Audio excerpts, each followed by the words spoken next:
Hello everyone, this is the Undying Nephilim, and today I'm making a new video and I'm going to show you a bunch of new features that we have added into Hyrule Conquest over the last several months.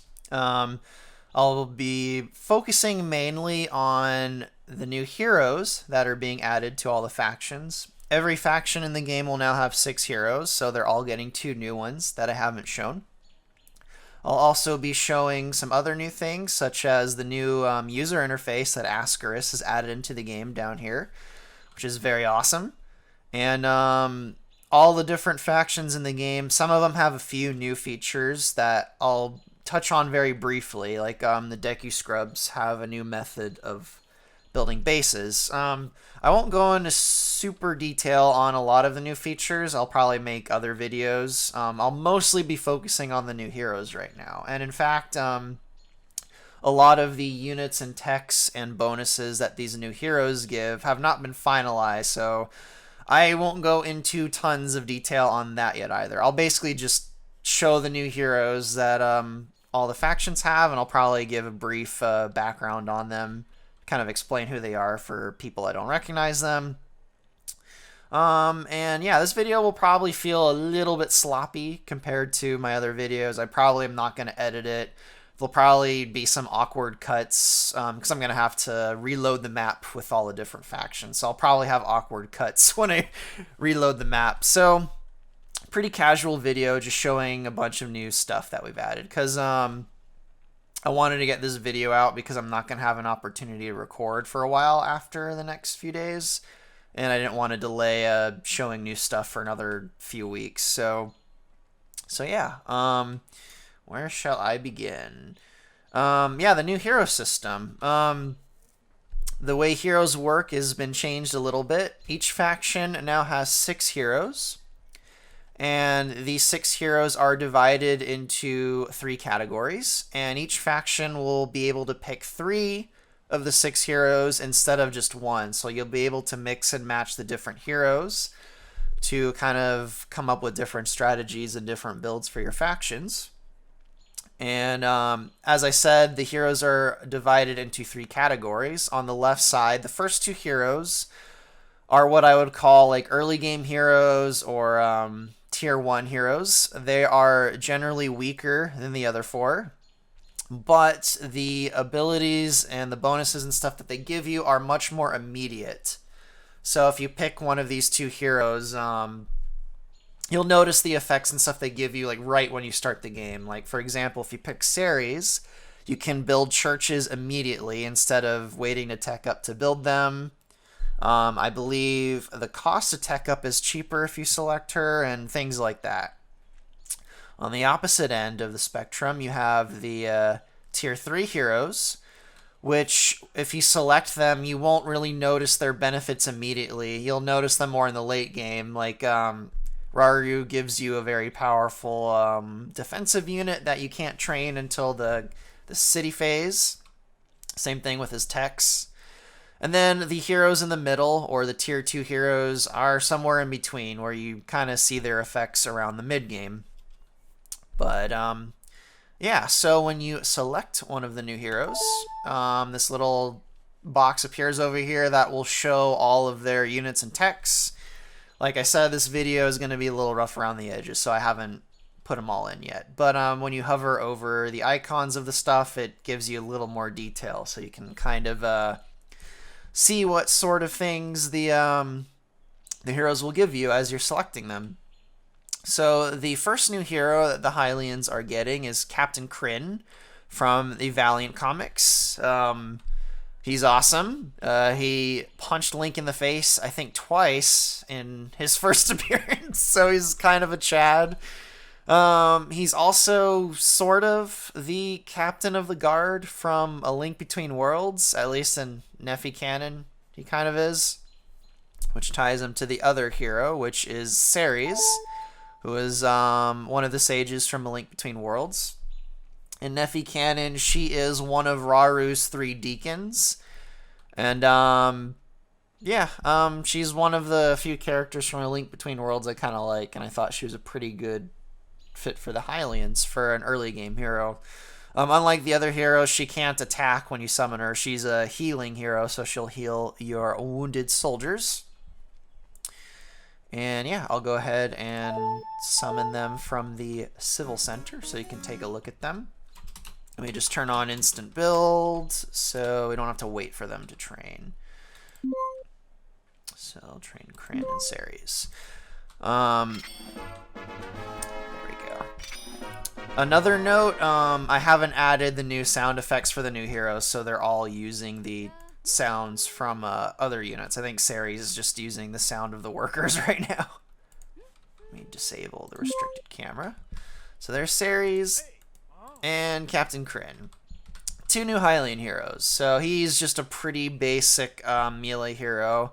When we add kind of the active and passive abilities for heroes into the game, he'll probably boost soldiers and things like that. And then Ceres is a healer who actually can currently heal wounded soldiers. But so yeah, those are the two new heroes for the Hylians.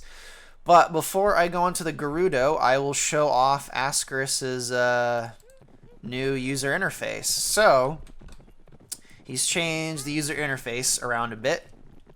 So if you notice at the bottom of the screen, there's a few things going on here. He thought it would be a good idea to make the interface a bit more like Total War, which ended up being an awesome idea. So every battalion that you train will be down here in the center area. So even if they're not on the screen, I can go ahead and click on the units down here, and then double click on them, the center of the camera.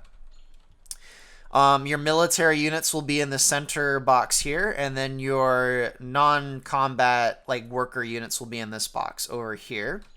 And if you click this icon right here, it switches to all your buildings, so you can keep track of every building that you've built in this box here. The awesome thing about this user interface is that it will scale depending on how many units you have. So hypothetically, you can have like 200 battalions of soldiers and all the icons will appear here. Realistically, you'll never get that many battalions, though. You'll probably only have about between 30 to 50 battalions in a game that drags out. But yeah, another cool thing about this interface is when you make control groups, it reorganizes everything down here in the UI to show your control groups in order, and it has a little colored border around them, so you can keep track of all your control groups too. Whoops. So that's pretty awesome. I really like the way this interface turned out. So kudos to Ascaris for that. So yeah, I got control group 1 and then control group 2 here. If I make it 3, it'll reorganize them, so you can keep track of your control groups down there, and they don't even have to be on the screen. So that's a lovely feature that was brought over from Total War that really helps here. And then your hero icons will just show up at the top here, so you can keep track of your heroes separate of that. But anyway, I'll go ahead and build a building so I can show the little buildings too. Switch over to the buildings. And then, yeah, I can click on the buildings to center on them down here, which is awesome. In order to fill out this space, maybe, I don't know, maybe I'll have turrets or defensive stuff in there. I haven't decided yet. This is all work in progress and rough around the edges, so keep that in mind. So yeah, when these are done, they'll show up down here in the UI. Oh, come on, come on, come on. There we go. So yeah, now they're down here in the UI, which is awesome. So yeah, that is the 2 new Hylian heroes and the new user interface. So I will just go through the factions one by one, showing their new heroes. I might just edit out this part where I load the map again with the Gerudo, or I might keep it if I have something interesting to say. Anyway, the Gerudo have 2 new heroes. The first one being Aveil, who is from Ocarina of Time and Majora's Mask. I don't think she had much to do in Ocarina of Time. She's more of a character in Majora's Mask. And like Majora's Mask, In Nefi Canon, she is the leader of the Gerudo Pirates. And therefore, down the road, she will be a Navy-focused hero when we add navies into the game. Until we add navies into the game, she'll probably just give you some kind of economic bonuses. So for now, she's kind of a work-in-progress hero and won't really be finalized until we get working on navies, which probably won't be for a while. And then the second hero that is being added to the Gerudo is Buliara from Breath of the Wild. She is one of the royal bodyguards. In particular, she's the bodyguard of Riju. She is a melee hero with, the huge sword, and she will give you bonuses and stuff that focus on early game combat units like the Marauders and the Glaive Grunts. So, I'll go ahead and train them so you can see them in the game. Just turn on instant build again. And I will train Aveil and Buliara.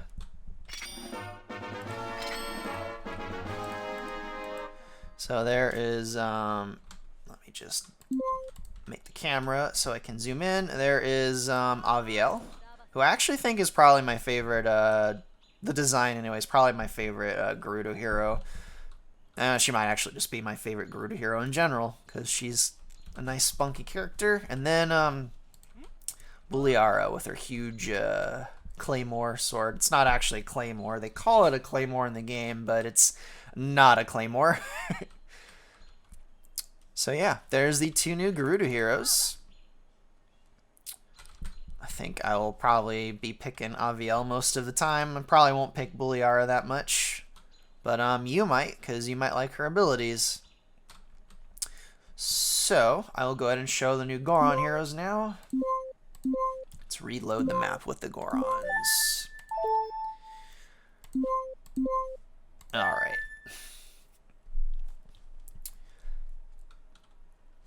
So, the Gorons, they have two new heroes, both of them from Twilight Princess. And OBS is complaining, so let me just make sure it's still recording. It is. Like I said, this is going to be a rough around the edges video. But anyway, two new Goron heroes. Both of them are from Twilight Princess. They are two of the elders, Coron and Ebizo. Coron was the sumo-centric elder, and he is in Nefi Canon too. So he'll probably give bonuses to the Goron Guardians and their sumo units, and he himself is a melee-centric hero. And then Ebizo is going to be a more economic-focused Goron hero. He'll probably improve your mines, things like that. So, yeah, he'll probably give you a bunch of economic stuff, and he's probably one of my favorite Goron heroes because he rides on a Dodongo. So I'll go ahead and show them. Instant build and unrestrict the camera. Get all these workers out of the way. Alright, so Ebizo is probably my new favorite Goron hero just because he looks cool riding on this Dodongo salamander. A salamander that is wearing the skull of an actual Dodongo on its head. And he's smoking his little pipe there. I just need to add a little smoke effect to it. It'll be pretty cool. And then Coron, who's not as interesting. He's just a Goron sumo that you can train in the early game. So he's got pretty good parry abilities and things like that. And he's relatively fast for a Goron, which is nice. Most of the Goron heroes are pretty slow, but he moves a little bit faster than most of them. Although this guy moves the fastest because he's freaking mounted on a giant lizard. Which is funny because he's like old and decrepit. But yeah, those are the two new Goron heroes. So next up is the Zora.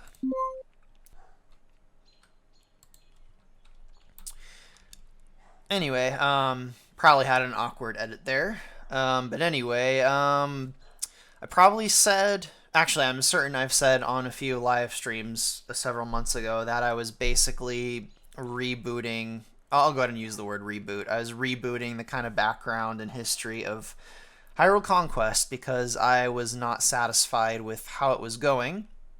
So there are several characters that have been kind of altered and reinterpreted.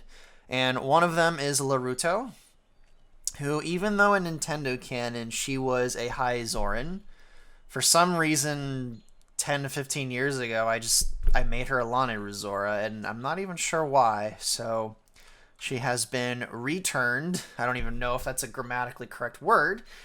She's been reverted back to a High Zoran, and therefore she is a hero of the Zora Dominion and not Lanayru. So yeah, she's got the High Zoran eyes again, and yeah, she is one of the late game heroes, and her abilities and bonuses and techs and stuff haven't really been completely decided on yet, but it seems like she'll be focused on boosting your mages, in particular your Flood Masters. So yeah, she's been added to the Zora Dominion. And then the other new Zora hero is Jabun, one of the spawn of Lord Jabu Jabu, who is a giant flying fish. Although he's much smaller than Lord Jabu. But navies aren't in the game yet, so down the road he will give you a bunch of navy stuff. For now, he'll just be kind of like a support hero and he attacks with his little lantern thing. So he's kind of like a fire mage hero, which is kind of funny because the Zora are so water centric. It's kind of interesting having a character that uses a fire attack with them. But I will go ahead and train those. So let me get instant build on and unrestrict the camera. I'll go ahead and train Laruto and Jabun.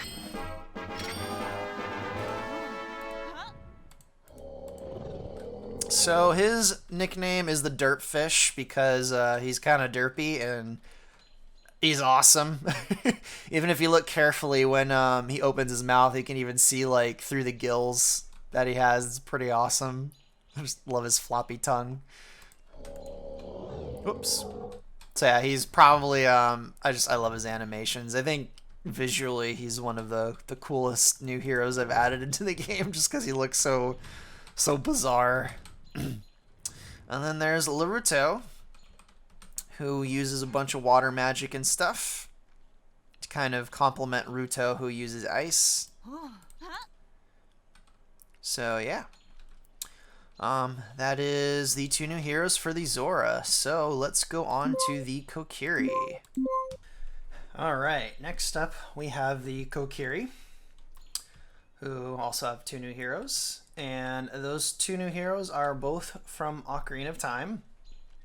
The first one is the Know-It-All brothers, who at the onset are just represented by one of them. But when we add hero abilities into the game, as he gains levels, his brothers will spawn with him. So he'll actually be kind of like he'll be like a multi-unit hero, basically, once he's fully leveled up, where he'll have all three of his brothers out at once, which will be pretty cool. But in the version I'm releasing now and for the foreseeable future, it'll just be him by himself because we don't have hero abilities in the game yet.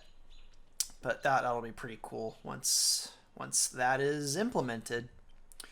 And then the other hero that the Kokiri have is Fado from Ocarina of Time, who's a character that doesn't really have any background or really anything like that from Ocarina of Time, so she's kind of a blank slate. I haven't really fleshed her out in Hyrule Conquest either, but since I've been basically redoing the entire timeline and everything, I'll probably make her more of a prominent character, especially before the Fallen Sage, probably around there. But he's a melee hero and she is a ranged hero. And off the top of my head, if I remember right, he basically gives you a bunch of combat-related stuff, and she gives you economic-related stuff, although it might be the other way around. I actually don't remember. But the point of this video isn't to go into super details, just to show the new heroes, so I'll just go ahead and I'll just go ahead and train them so you can see their little little models. Get the workers out of the way.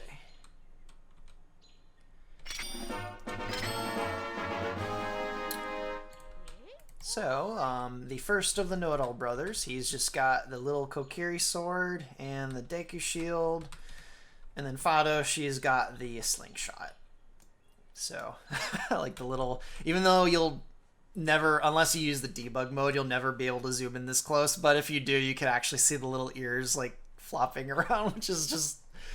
I don't know, I probably didn't need to put that much detail into this game, because you'll never see the units up this close, but just...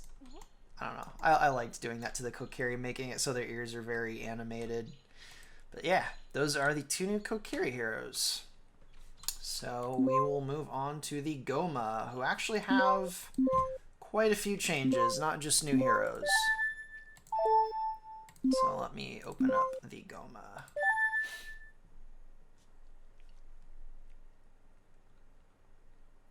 Alright, so... The Gohma have quite a few changes, and they are probably going to keep changing over the next few versions as we add new features into the game. So everything I'm going to show in this video, except for the two new heroes, are going to stay the same. But everything I'm going to show is prone to changing. So keep that in mind. This will probably be outdated in a few months. But the two new heroes for the Gohma... The first one is kind of tied to one of the changes. I'm actually not sure if the Gohma Queens are going to be a normal unit that the Gohma will train. I actually think the Gohma Queen as a unit might actually just become one of their heroes. Hasn't been quite decided yet. But the Gohma Queen from Ocarina of Time is going to be one of the new Gohma heroes, at the very least. And I've just decided to call her Queen Bagu. If you're familiar with the Bagu tree, you might have a hint as to why this Gohma is called that. And she's a giant Gohma Queen. And then the other new Gohma hero actually was in the game before, but he wasn't a hero. Basically, it was one of the just the normal Gohma units called the Praetorian. And it's based off of the large Gohma creature from Hyrule Warriors. And I was thinking to myself, you know what, it's a large Gohma that is treated like a boss. It might actually be better as one of their heroes, because the Gohma don't really have that many characters to pull from Nintendo canon. I think the Queen Gohma and the Arma Gohma Queen, they're the only two I can think of. That seemed like they had like an individual personality. Most of the Gohma in most of the games are some variation of the Queen from Ocarina of Time, or they don't have any personality at all. So yeah. Queen Bagu will probably give you breeding bonuses and stuff like that. Probably faster unit training times. Completely undecided right now. Still, she needs to really be worked on. And then the Praetorian will probably be a defensive hero because, you know, he's got the shield thing. So he'll probably have different abilities and units that lead towards the defense. So one of the new Gohma units is his unique unit. So I'll go ahead and show it. So let me build some Gohma buildings and train his unit and some of the other new Gohma stuff. Those two buildings. Alright, and I'll train the two heroes. Well, actually, you've already seen the Gohma Queen, so I'll just train them. No, actually, if you played the game already, you've already seen them too. So technically, both of the Gohma heroes aren't new models. They're just repurposed from ones you've probably already seen. But anyway, they do have several new units. Actually, there's the Gohma Queen right there. The first one is actually not trained from that building. I think it's trained from this one. So, one of the new Gohma units, which at the moment is just a regular unit, doesn't belong to any of their heroes, is the Burst Gohma. If you have played StarCraft 2, they're basically the roaches. They run into enemies and they self-destruct. In fact, I'll go ahead and just manually kill them right now. So when they die, they release all of their burning ooze, and it burns any enemies around them that they're attacking. So that's one of the new Gohma units. And then the Praetorian's unique unit is the Rock Type from Spirit Tracks, which I think this is a pretty cool looking unit. I haven't exactly decided what this unit will be. It'll probably be some kind of defensive unit. I'm thinking of making it a ranged unit, since the Gohma don't really have that many ranged units, and they have a lot of melee units, and I don't know if another durable melee unit is what they need, so they might actually end up being like a ranged unit with very high armor values, but I haven't decided yet. But the Rock Tights will be the Praetorian's hero unit. And I think that's it for the Gohma. I feel like they do have another new thing or two that I'm just forgetting. Let me look through their list really quick. Nah, I think that's it. So that's the new Gohma stuff and the new Gohma heroes and whatnot. So let's take a look at the Ordonian heroes, the new ones. So let's select Ordona and fire it up. Alrighty. So Ordona Province has 2 new heroes, as most of the factions do. And their 2 new heroes are both from Twilight Princess because, well, Ordona Province was only in that game. Their first hero is Beth, and their second is Colin. They're a little bit older here than they were in Twilight Princess. Most of the characters are older here than they were in Twilight Princess. But anyway, I guess I'll start with Colin. He's the son of Russell, and he is a squire in Nephi Canon. A squire under Link, actually.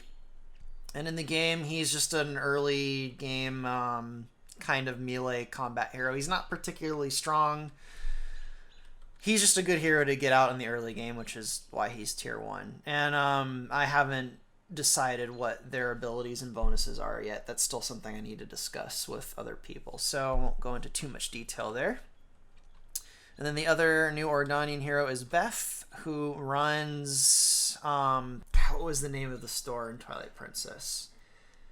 Was it Sarah Sundries? I can't remember, but anyway, she's going to be an economic hero, so she'll give you all kinds of...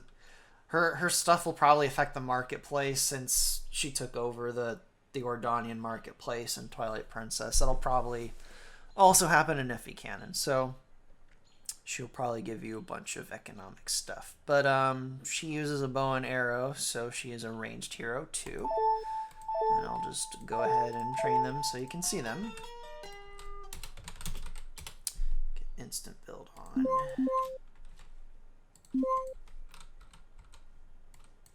Get all these workers out of the way. And as I said, they're using the sounds of other heroes right now. So I haven't gotten any new sounds for the new heroes yet. So they're all just using sounds that other heroes use. So if you hear the sound effects from another hero, you know why that is. It won't be permanent. I don't have enough time to make this video, get all the sounds in before making this video, because I won't have a chance to make this for a while. But anyway, there's the models for Colin and Beth. So, I don't think Ordona has any new features, so let's go on to Lanayru, who's got a few new things. I don't think Lanayru has any new gameplay stuff, but it's a pretty huge lore overhaul. I can't really demonstrate it in this video because it's in the actual match and I don't have the campaign map, but Lanayru geographically has been moved to the east instead of the north. But I'll probably go into details on that in another video. Let's just focus on the heroes for now. So, Lanayru has 2 new heroes. Mipha's brother Sidon is one of the 2 new heroes, and her father Dorephan is one of the new heroes. I don't think their bonuses have been decided on yet either. I really need to talk with Odysseus about what they're gonna get. So for the rest of the factions I'm showing, I have less details on what the heroes are gonna give because we haven't discussed them yet. But off the top of my head, Sidon's probably gonna be a Navy hero. He's probably gonna have a lot of Navy bonuses when we get navies into the engine. Although Lanayru's gonna have a relatively small navy because all of their units can go in the water to begin with. So we'll figure it out. But like in Nintendo canon, he is a prince in Nefi canon. He is the younger brother of Mipha, and he has been overshadowed by his sister because she's older, and I guess in terms of monarchies, the Zora go by the eldest, regardless of they're male or female. And then Duke Dorephan, who later becomes King Dorephan after the Zora Dominion is overthrown. He's actually going to be riding on a crab. So the king of the Zora Dominion, I'm going to change it so he rides on an elephant instead of the giant crab, and Dorephan's going to get the giant crab. So he will probably actually have a creature focus. He'll probably boost all of the creature units that Lanayru has instead of Mipha. Mipha will probably become... because Idea was moved to tier 1 and she used to be the infantry hero, Mipha will probably be the infantry hero instead of the creature one. So yeah, I'll go ahead and show Sidon and Dorephan. Although Sidon and Mipha's last name is Dorephan, so it's kind of weird to say that. But anyway, let's train Sidon and the Duke.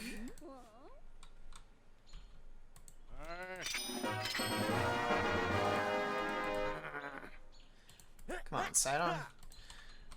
Yeah, Sidon's using Rallis's voices right now, and I think he's actually using the King Zora Daban's voice files right now. But anyway, there's Daddy Dorephan riding on his battle crab, and Prince Sidon using his sword and the silver shield from Breath of the Wild. Alright, so those are the Lanayru heroes. Let's go on to the Moblins. Where are you, Moblins? Right there. So the Moblins have quite a few things rearranged, but they don't have any new features, I think. So yeah, Ogalon was moved to the tier 1 because they got a new tier 2 hero, and then Ganon's stuff is going to get changed around. But anyway, the Moblins have 2 new heroes, and the first one is Glutko from the CDI games. And it was pointed out to me he looks very, very, very similar to the Hynox from Breath of the Wild. So I thought, you know what, I'll kind of take the design from the CDI games and then take the Hynox design from Breath of the Wild and kind of come up with an interesting, what's the word I want to use? Mishmash of those 2 designs to create a new Moblin character. Well, he's not a new Moblin character. New design for a Moblin character. And as you might be able to guess, he actually gives you access to those giant Hynox. Hynoxes? Is that the plural of Hynox? What's the plural of Hynox? Whatever. He lets you train those Hynox units. That's his unique unit. Instead of Ganon. I haven't decided what unique unit Ganon is going to get, since that used to be his unique unit. And then the other new hero for the Moblins is based on a tiny character that had 1 line of dialogue in one of my really old cinematics, but I changed him to be one of the... They're called Buglins in Nefi canons, but they're the Bokoblins from Breath of the Wild. But he is a one-eyed Buglin that is very old and refuses to die, and he also is an archer, so I just find that kind of funny that they have a one-eyed archer. So I'll go ahead and show their models. And I'm going to need to zoom in really close to see the little Buglin because he's so small. Hopefully the camera won't go flying through the dirt like that because he's so small. So yeah, he's very animated. I love how animated he is. And there's Glutko. It was very, very big. He's pretty animated too. The Moblins in general are a lot more over-exaggerated in terms of their animations because they're kind of like just these crazy pig monsters. Like when he's hopping around like that, it's so great. But anyway, those are the two new Moblin heroes. I guess that will lead us to the Darknuts. So let's go fire up the Darknuts.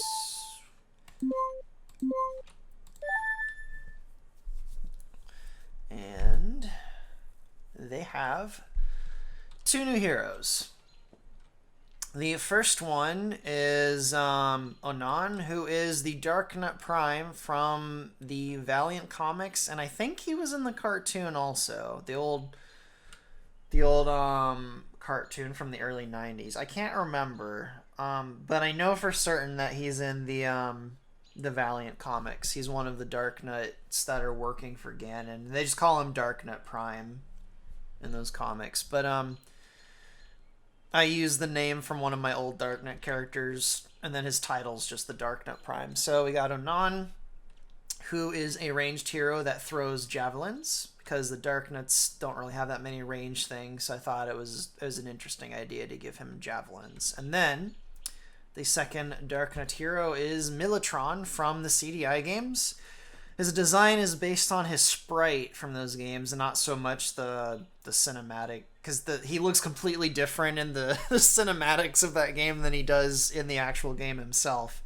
And his sprite design actually looks pretty cool, so I went with that. And his name already sounded pretty similar to the naming convention I had for the Darknut, so that was a weird coincidence where he's got the Ron at the end of his name, like Centuron and Onon. So that was a weird coincidence, but anyway, I'll go ahead and show them. So, instant build. And unrestrict that camera. Give me control. Alright, well, that's really close. Can really get in close and see them. So yeah, there is the Darknut Prime, or Onon. Let me move him back a little bit. Oh, bloody camera. The camera's either too close or too far. I think it's because the Darknuts are taller than most of the units in the other faction, so their heads get cut off when I zoom in too close. And then there's Militron. As far as their units and their bonuses and whatnot that they give, it's undecided yet. But Onon will probably be defensive, and Militron will probably be offensive.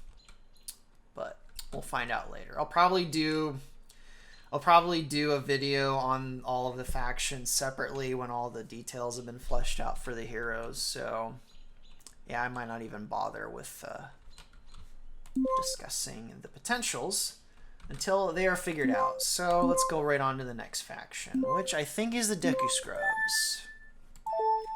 One of my favorites. And they have more than new heroes. They actually have a whole new base building thing that I will go ahead and show really quickly here. So, the Deku Scrubs have two new heroes, both from Four Sword Adventures. It's Deki and Deppy, who I believe are brothers in that game, actually. Deppy will be focused on Deku Babas, and Deki will kind of be like an economic and defensive hero. Again, not decided, but I'll go ahead and show them. And then I'll show the base thing that they got now.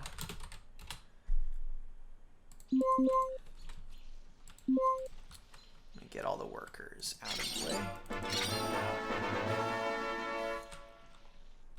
So there's Deki and Deppy. He starts with a Deku Baba on his head. The Deku Baba will lurch out and attack anyone around him, which is pretty cool. And then Deki just spits out Deku Nuts from a distance, and he's got a little Deku Nut for his helmet, so he's pretty durable considering how small he is. He'll probably actually have an ability when we get hero abilities in the game. He'll probably have an ability where he like burrows in the ground and you just see the little Deku nut shell. He'll probably turn invisible or something. I don't know. We'll see. But anyway, other than their 2 new heroes, the Deku Scrub bases have changed a little bit. So the way the Deku Scrub bases will work is they kind of expand like a grid using this structure right here. So when you build this structure, which doesn't do anything, it doesn't train anything or have any text, it just allows your Deku Scrubs to walk through. But when you build one, it spawns these little plots, or these big plots, and you can hypothetically just keep expanding it as much as you want until you get to a dead end. So if you get to a dead end, it won't spawn the plots on that terrain. But so you can expand your base in any direction you want, and then you can add other buildings onto the side, which is pretty awesome if you ask me. Anyway,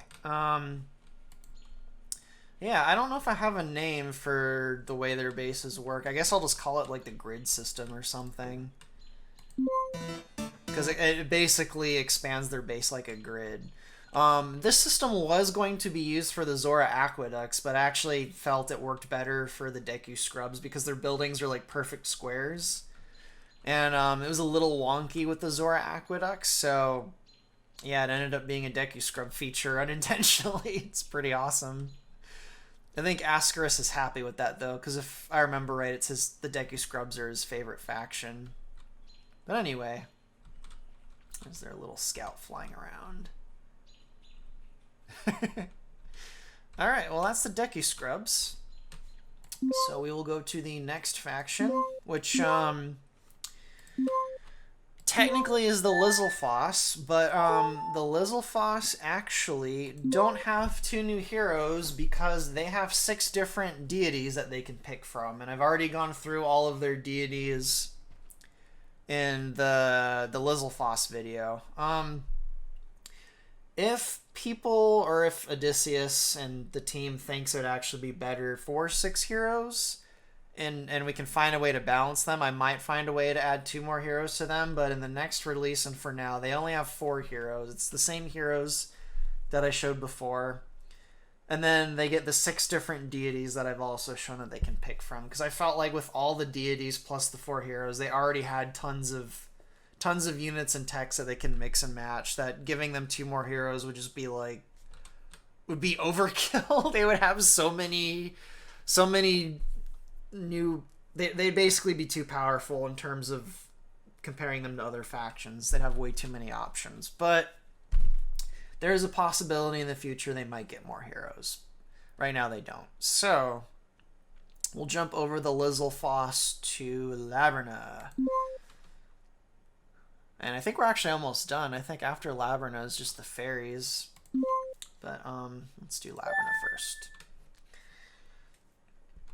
So actually just a heads up before I talk about their heroes and stuff. Labrynna's probably going to get a bit of a visual and gameplay overhaul.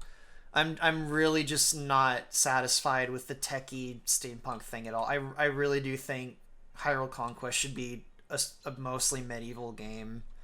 So I might change some elements of Labrynna's aesthetic to be a little more like they were in the Oracle games. Their units might not change too much though. They might get more creature units. I'm thinking their focus will be on their zoos, because in the Oracle games they had a lot of weird creatures and stuff that lived in Labrynna. Most notably the 3 that you can befriend and Link can ride on in that game, which some of their units are actually already based on that from their zoo. So Labrynna might go from kind of like a mechanistic steampunk focus to like an exotic kind of creature sort of focus. I haven't decided yet.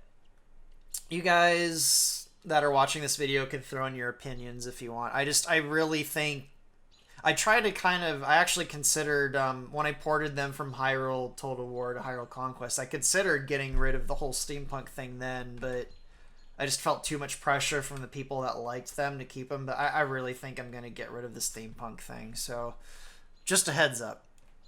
But anyway, technically they only have one new hero, because Vire was already in the game, but he was kind of like a sub-hero that Varen could train, but now he's his own hero now, and you can pick him independently of Varen if you want. So the only real new hero that Labrynna has is General Onox, who is the giant dragon in the huge suit of armor with his huge mace, or flail. So I'll go ahead and show them. Let's just get instant build on.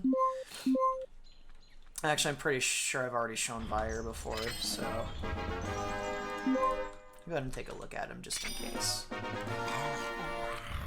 He's also a flying hero, which at the moment the only other flying hero in the game is one of the Lizzlefoss heroes. So anyway, whoops, there is General Onox with his giant flail of doom, which was incredibly difficult to animate.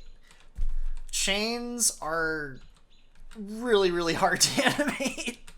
So I'm kind of proud of how his animations turned out, because it took way longer than most of the other units I had to animate. It was really hard. Even with like Maya handling the dynamics of the chain, it was really wonky and really hard to get it to work, but I think I got it to look pretty good. But yeah, there's Onox. If I do go through with the idea of Labrynna being a creature-heavy faction, he will probably give a lot of bonuses to all their monsters and stuff, because he himself is a pretty nasty monster. But anyway, that is it for Labrynna. So let's go to the last faction, and I will show their last two heroes, which is the Fairies of Tarm, who are also getting a bit of a lore overhaul. None of their units or their buildings or anything are going to change, though. Just their background information's going to change a little bit. Anyway, their two new heroes are Ciela from Phantom Hourglass and Myth from the Valiant comics, who also might have been in the cartoon too, but I can't remember. I can't remember if she was in the Zelda cartoon, but I do know she's in the Valiant comics, because I really like those Valiant comics. They're pretty great. But anyway, I guess I will go ahead and show them, because their abilities and stuff have not been decided on at all. I'll go ahead and pick. So I'll go ahead and train them. And like most things in the game that glow, I would consider their models incomplete, because I really been waiting for 080 to include the glow shader so that they have like a really bright glow effect on them. As you can see right now, they have no glow effects on them at all, so you can actually see the bodies. But hopefully, when the glow shader has been added to 0AD, they will glow very brightly, which will be awesome. It'll look really cool on night maps, too. Anyway, that is Ciela and Myth. So I think that is it for all of the new heroes. Hopefully you guys like all the new heroes that I've added in, and hopefully the new hero system looks pretty cool, where you can pick 3 of the 6 heroes. Hopefully you guys like the new user interface, which I really like it. And some of the other small changes I showed in the video. Hopefully you'll like it. I'm going to try and get a new version out by Christmas. I'm not sure if we will have it ready by then, but I'm aiming for a Christmas release. So it'll have all the new heroes. There'll be a few new gameplay features for different factions. And then, after I release this for Christmas, at long last, I will finally be starting on the Sheikah. And hopefully, we'll finally have working stealth in the engine. We'll finally be able to put that meme to rest. So, stay tuned for this releasing around Christmas time, and stay tuned for Sheikah stuff sometime in the next month or so. So, hopefully you guys like the look of this, and stay tuned for the next video, whenever that is, and have a good one.